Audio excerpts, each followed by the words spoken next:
Hey Geekies, so here we are, vlog of WASD Day 2. So we kicked it off with Pumpkin Spice Latte at Liverpool Street Station with Dee Dee and Ray. And then we went off to the Curios section. Now, back in April, we did all the Curios. We didn't really get a chance to do that this time around. It was really popular and really busy. So I have to say I was quite impressed. I'm very pleased for the devs there, because they definitely got quite a lot of attention, which is just what they deserved. But we did get to play a game called Rogue Voltage. I really liked it. So it's a battler game, kind of a deck building esque. Apart from, I guess I wouldn't call it deck building. They call it deck building, so it definitely is deck building. But what you're doing is you're collecting different electrical devices, and you're creating circuits, and the circuits need to connect up to your action abilities. So like you'll connect the circuit up to your attack, which might be like a laser pistol or an electrified sword. And then once you've got all the connections done, you trigger play, and that will then run through the sequence to carry out your actions for that turn of combat, and rinse and repeat. And you can pass items between multiple characters as you unlock more characters into your team. And then it's just a straight run through of combat and pick up and combat and pick up in a sort of like Darkest Dungeon style. I loved it. I really loved it. I'm going to reach out to the team as a follow-up, but yeah, I think this is a game to watch for if you like that kind of like strategy combat game. We then went over one computer over and checked out the Fermi Paradox. I just honestly, so what is it? It's a point and click simulation game with a simulated story. The story is about Earth and an alien planet.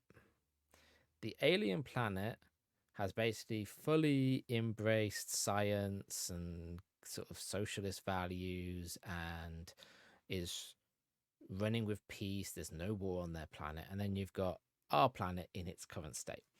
And what you're supposed to do is, as it tells the story, you've got multiple options to pick from. You pick the options, and those options have a impact on the simulation, and the simulation starts calculating out the next steps and what's going to happen, and pops you up with the next options. And your aim is basically to get both species into space, and preferably to create peace.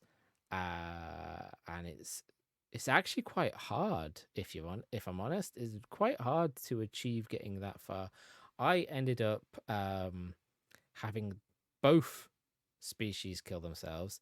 The peaceful group got quite far into space before they ended up creating conflict through claiming new territory, and different territories starting to separate out, while Earth destroyed itself through climate change. So it was like, okay, well, that's kind of the path we're on anyway. So that was miserable and depressing. Talking about depressing games, after that we went over and checked out a game called Change. Change is a homeless survival game, and as somebody who was very, very nearly homeless about a decade ago, where I was couch surfing for 4 months before finally being able to get a place of our own, and not being offered any support or help beyond the few people who was willing to put us up. We were so close to having to live on the street. I just, yeah. Well, this game is built by somebody who was on the street, and they did get out, and it's showing the real life difficulty of getting out. It is a roguelike survival game. It's 2D of you just simply walking up and down streets. You can interact with like job centers, people on the street for begging, interact with other homeless people, interact with rest points designed for the homeless. And you need to abide by like the rules of when curfew is. You need to be in a place by like 6 p.m. if you're going to go to stay somewhere, or was you're staying out on the street overnight. You need to be able to eat and drink, otherwise you'll get sick in the game. If you get sick, you need to go see a doctor. Well, the doctor costs money, so you need to have gotten the money to be able to pay for the doctor. You see how it all goes and spirals. One of the first easiest jobs that you can pick up is paper delivery. However, just like with the big issue, you have to buy the magazines before you're allowed to sell the magazines. Um, and then convince people to buy from you, depending on like how clean you are and all the rest of it, becomes very difficult. It's a very interesting game, but it is a very depressing game. I didn't survive. Surprise, surprise. Uh, it took quite a lot of thinking and consideration. Anyway, after that, we headed over to the multiplayer area. We played Headbangers, and then the team brought out one of their staff in a pigeon outfit who was wandering around the whole event, poking their head in, being well, exactly how they are in the game. But anyway, Headbangers is a party game. It's quite an interesting party game. Completely chaotic, all kinds of like quick time events and other like button mashing events to try and get through the mini games. It was a lot of fun. I really enjoyed it, and I do look forward to its release and doing some party live streams with it. We then walked over to Moving Out 2. So this is the same team. Moving Out 2 is, well, the sequel to Moving Out. It's more of the same in more chaotic locations with more chaotic ways of doing things. I don't think there's much more I can say about it than it's just more of Moving Out, which is exactly what we want, right? Yeah. We will pick that up and do some party streams as well of that. We then went and checked out a really fun little indie game called Manitas Kitchen, which is if you think of things like Plate Up and Cooking Mama and all those other like sort of kitchen preparation recipe games, it's like that, but with a story. So you're working in a pizzeria, you're trying to make pizzas to appease the customers, and as the days progress, the story of the game develops more and more. You learn more and more about the characters, and essentially you discover that your boss either is part of the mafia or at least is helping the mafia. I'm not sure which, but you're playing as dinosaurs. I forgot to mention you're playing as dinosaurs, so it's the dinosaur mafia. It's quirky, it's wonderful. I look forward to its release and being able to play that full game as well. And then we went over and we played Power Wash. So Power Wash is it's a, I guess I would call it a cozy game. It's a cozy game, yeah, where you are cleaning cars. So your entire mission is to get every single part of the car cleaned. You've got multiple different nozzles, different ways of like cleaning and soaping and all of that. And you're just moving by doing that. And what they were showing off at WASD, WASD, however you want to say it, was the Back to the Future DLC and the SpongeBob DLC. So we decided that we had to go and spend some time cleaning a DeLorean because it's the DeLorean, right? It was fun. It was chill until I got to 99% of the car cleaned. And I couldn't freaking find which little bit still needed to be blooming cleaned. A DeLorean has too many awkwardly hidden parts that take some serious effort to get clean. But still, that doesn't mean it wasn't fun. We walked back over to the Sega area after that. We played Total War Warhammer. It's just more of Total War games, but using the Warhammer franchise.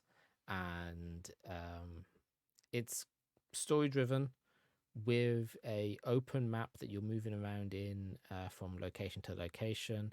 During the movements, you've got opportunities of battling various creatures along the road or getting to the story battles, like the primary story battles. That was quite a lot of fun. There's a lot of power-ups and abilities that you can unlock through that. But yeah, we had quite a good time with that. We then wandered over to play Lodonauts. It's a cute little underwater game with it's another climate changey sort of game. It's all about cleaning up the seas, and I really liked it. Really liked it. It's chill. You go out, you're exploring this alien sea, which is full of human trash that's been picked up through basically us ejecting stuff out into space. So you're playing as part of a company who's trying to just clean up all the places that we've kind of littered and destroyed and made horrid. And you basically go out, you're collecting up cans and other trash, you take it back, you recycle it, you turn it into other tools, which gain you upgrades, and those upgrades let you do things like suck out the oil from the sea and other pollutants. So yeah, it's fun. It's really fun. It will be at EGX. So if you're going to EGX, I would advise you check it out. Otherwise, again, when it releases, we will give it a go. What else did we do on day 2? We did quite a lot, actually. So we walked over to the Evercade section and we checked out some of the Evercade tech. So we haven't got an Evercade. We were considering an Evercade. After we sat down and played with the Evercade, it's not that I'm not impressed. It's good little tech. The home console was pretty cool. It felt, fairly reasonable. The handheld felt like a cheap piece of plastic, so that wasn't that good. It felt kind of like those cheapo like 99-in-1 devices. I haven't checked the prices, so it might still be worth it for the price. But I guess my thing is I've got quite a lot of retro games that I can play, and I can play them in ways on the original tech and the original hardware. And the games available on there at the moment, there's not a lot of them are making me go, oh, I really need to play that game. I'm going to have to buy an Evercade. And I think that might be my only issue, is that there isn't really a demanding reason for me to go and buy an Evercade right now. But I am going to keep an eye out on the games and see if at any point they offer anything more than what I can get elsewhere. But, that's it, right? That's how things go. We then wandered over and we played Trinity Fusion. Yes, I need this game. It's a roguelike platformer where in like sort of high sci-fi setup. The combat was great. I got very, very quickly into the controls. It was very easy to pick up. The movement is excellent. There's a huge amount of movement available. So yeah, I go wishlist it, go check it out. And then the final game of day 2 was Pacific Drive. I don't know what to make of this game. Not in a bad way, in a confused way, because I hopped into the demo. You gotta go fix your car. It doesn't take too long. It's fairly straightforward. It makes sense. And then you're told to go to these points on a map, and you start driving to these points on the map, and it goes from a why am I stranded here to a oh, there seems to have been some kind of alien attack that has decimated the planet, and we need to avoid being abducted, which is not something that I thought or considered to have to deal with.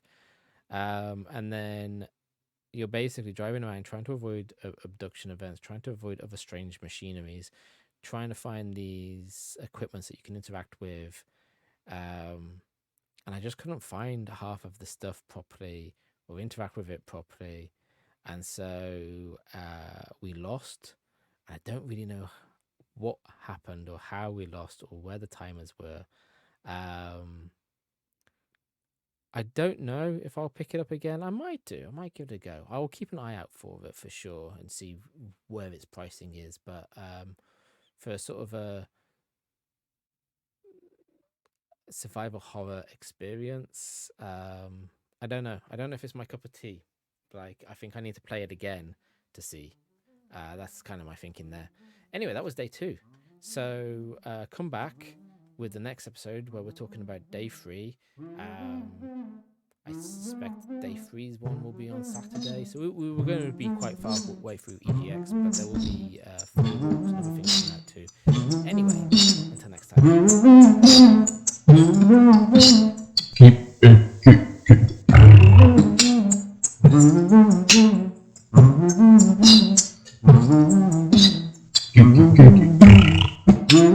time.